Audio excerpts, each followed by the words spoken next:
most of their time at work, if not a lot of it at least. For some, it can become a major source of stress, affecting the relationships with those around you, sometimes turning into workplace toxicity. There are ways to cope with it, to overcome it, though. Dr. C. Alan Gorman from UAB joins us now to talk about that. Good morning. Good morning. Workplace toxicity, it sounds horrible. Yes. But it exists in a lot of businesses, right? It does. It exists in a lot of businesses. About 74% of Americans have acknowledged that they've witnessed some sort of toxic work behavior, and it is pervasive in today's workplace. What is seen as toxicity in the workplace? Well, toxicity is really a broad set of behaviors and things we see in the workplace that overall contributes to a negative workplace. So things like bullying, things like gossip, talking about people behind their back, unfair treatment, all of those things can be lumped in as toxicity. You said that bosses, managers in many places play a major role in that. Bosses play a huge role in toxicity. Bosses set the tone for what should be acceptable in the workplace, and bosses are the ones that need to be modeling the positive behaviors they want to see.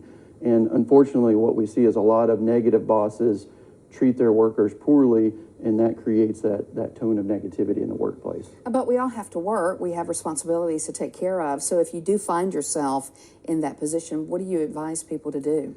Well, number one, if you see something, say something, right? Speak up. If you're seeing unfair treatment, if you're seeing negative things in the workplace, let somebody know. Mm-hmm. There needs to be something that you need to be able to communicate to other people that something is going on.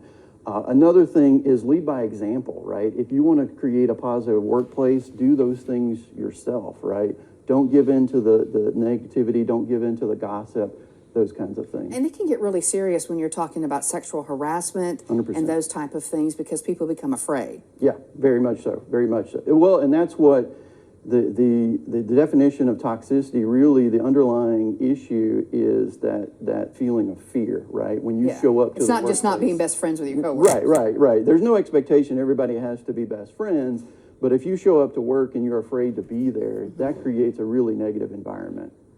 And so if someone watching right now, they feel that in some way in their work for whatever reason, what do you suggest they do first?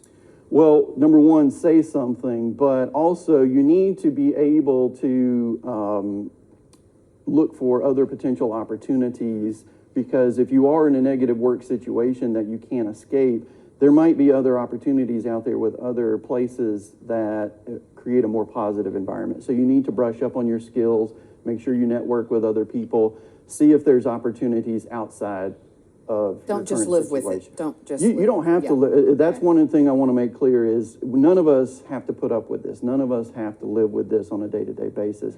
There are other opportunities. I know that's easier said than done, but you need to explore those opportunities. Right. Dr. Gorman, great advice. We are so blessed here that our crew, we are also, we're happy together like a family, so you can see the difference in what a blessing a good workplace can be. Absolutely. All right, thank you, sir. Thank you. All right, we'll take a break and we'll be right back.